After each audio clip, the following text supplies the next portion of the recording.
qui est la lecture annuelle, mais par la suite les rabbins ont décidé de l'enlever de la lecture du Haftarah. Aujourd'hui, c'est considéré comme le chapitre interdit. En avez-vous entendu parler? Non, je n'en ai pas entendu parler. Voulez-vous voir ce qui est caché dans ce chapitre? Vous l'avez? Oui, je l'ai ici dans la Tanakh. Je voudrais en savoir le plus possible. C'est pour cela que nous faisons cette émission, parce que la plupart des personnes juives n'ont jamais lu ce chapitre, puisqu'il n'est plus lu dans les synagogues. Le chapitre dont je vous parle, c'est Ésaïe 53. C'est une prophétie très importante concernant qui sera le Messie. Pendant 1700 ans, après qu'Ésaïe l'ait écrit, tous les rabbins et les sages croyaient que ce chapitre parlait du Messie, ainsi que le Talmud, dans le Sanhedrin 98-98, Yalkut Shimoni, le Zohar, Rambam et les autres le croyaient. Donc, si vous le voulez, nous allons lire quelques versets de ce chapitre et ainsi vous verrez ce qu'ils disent. Méprisés et abandonnés des hommes, hommes de douleur et habitués à la souffrance, semblable à celui dont on détourne le visage, nous l'avons dédaigné et nous n'avons fait de lui aucun cas.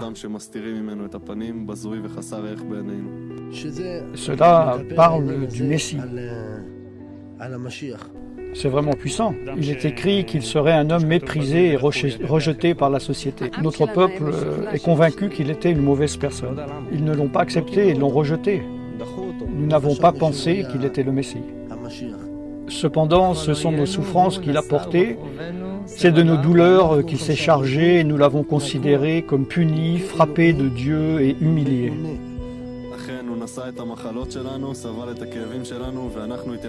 Il a pris toute notre douleur, toute notre souffrance et toutes nos maladies sur lui et malgré cela, ils l'ont rejeté. Il nous a fait du bien et en fait, nous lui avons repayé avec du mal. Il a souffert à cause de nous, à cause de nos transgressions que nous avons commises, il a souffert de cette douleur. Il s'est donné pour nous, a souffert pour nous, pris nos maladies et tous nos péchés sur lui. Il a été enlevé par l'angoisse et le châtiment, et parmi ceux de sa génération, qui a cru qu'il était retranché de la terre des vivants et frappé pour les péchés de mon peuple. On a mis son sépulcre parmi les méchants, son tombeau avec le riche. Au verset 12, il est dit « parce qu'il s'est livré lui-même à la mort ». Quel est le résultat final de sa souffrance? Il est mort. Il est mort. Il est mort avec les riches. C'est super, moi aussi je veux ça. Donc, en gros, ils l'ont tenu responsable pour des choses qu'il n'a pas commises et il a été puni pour cela. Intéressant. Il est mort, mais pas d'une mort honorable.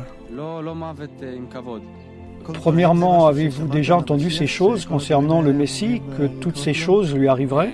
Non. Non. Non, pas ça, non. Cette description du Messie n'est pas seulement dans ces versets, mais aussi dans Zacharie, Daniel et dans d'autres endroits. Il faut aussi savoir que les anciens rabbins comprenaient que le Messie devait souffrir. Mais il était blessé pour nos péchés, brisé pour nos iniquités. Le châtiment qui nous donne la paix est tombé sur lui et c'est par ses meurtrissures que nous sommes guéris. Nous étions tous errants comme des brebis, chacun suivait sa propre voie et l'Éternel a fait retomber sur lui l'iniquité de nous tous. Oui, j'ai compris, selon ces versets, il absorbera nos maladies et notre mal, et cela nous guérira. En gros, il sera une personne qui est punie. Il prendra sur lui toute... Il prend toute notre iniquité, toute notre souffrance et toutes les choses par lesquelles nous sommes passés. Il a tout pris sur lui. Tous les péchés que nous avons faits, cette punition lourde a été mise sur un seul homme. Chacun d'entre nous, nous devons nous demander, y a-t-il le péché dans ma vie? N'avez-vous jamais volé quelque chose, même une petite chose, ou avez-vous téléchargé quelque chose d'Internet qui ne vous appartenait pas, qui ne l'a pas fait? Par exemple, n'avez-vous jamais menti? Oui. Oui, bien sûr, tout le monde ment. Oui, moi aussi, je ne suis pas innocent concernant ce péché. N'avez-vous jamais convoité? Oui. C'est sûr, je suis un grand pécheur. Aussi, selon la Tanakh, toutes nos mauvaises pensées et attitudes, comme l'égoïsme, l'orgueil, etc., sont considérées comme le péché. Donc, si par exemple, si nous projetions toutes vos pensées sur un écran et toutes les personnes qui vous connaissent les verraient, ils verraient seulement de bonnes pensées ou également des mauvaises?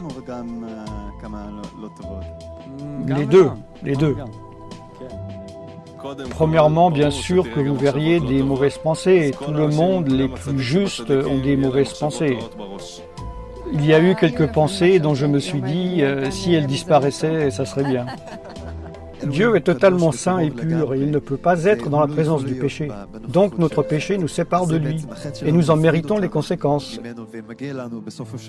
Ézéchiel 18,4 dit que la conséquence que nous méritons est la mort. Et selon Daniel 12,2, la finalité est la séparation de Dieu pour toujours. Oh, je ne veux pas ça. Donc, en fin de compte, pensez-vous avoir besoin de pardon et d'expiation pour vos péchés ou pas? Oui, c'est sûr. Moi aussi, en fait, tout le monde en a besoin, il n'y a personne qui n'en a pas besoin. Mais il y a aussi de bonnes nouvelles, parce que Dieu n'est pas simplement un juge, il est aussi un Père qui nous aime.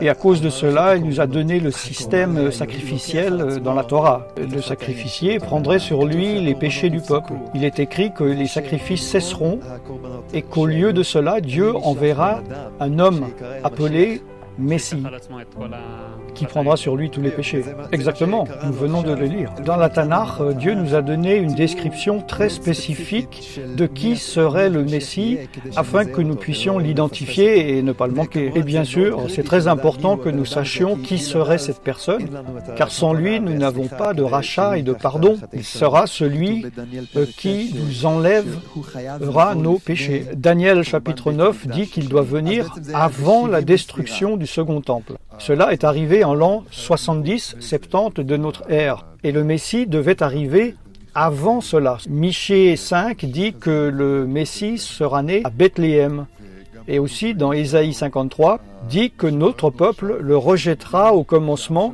et qu'il souffrirait et mourrait. Il est dit dans les versets suivants qu'après qu'il mourrait, il ressusciterait des morts. Il est aussi dit que beaucoup de gentils, de non-juifs, l'accepterait et connaîtrait le Dieu d'Israël grâce à lui, selon Ésaïe 49. Alors maintenant, se basant sur ces descriptions de la Tanakh, y a-t-il selon vous quelqu'un dans l'histoire qui ait accompli ces choses? Non, je ne sais pas. Non, je ne sais pas. Vous le savez? Y a-t-il quelqu'un qui ait accompli cela? Non, personne que je ne connaisse. Peut-être il y a quelqu'un et vous allez me le dire maintenant et je dirai « Ah oui, Jésus ». Écoutez, je veux préciser que je ne crois pas du tout en lui, mais basé sur les histoires et tout ce que j'ai entendu, oui, cela correspond à Yeshua, Jésus. Quoiqu'il fût un grand homme, ils l'ont considéré comme un homme indigne. Écoutez, je crois que Yeshua, Jésus, qui est venu avant la destruction du second temple, a accompli ces choses précisément. Il est venu avant l'an 70-70, il est né à Bethléem. Notre peuple l'a rejeté, il a souffert et est mort et il est ressuscité des morts.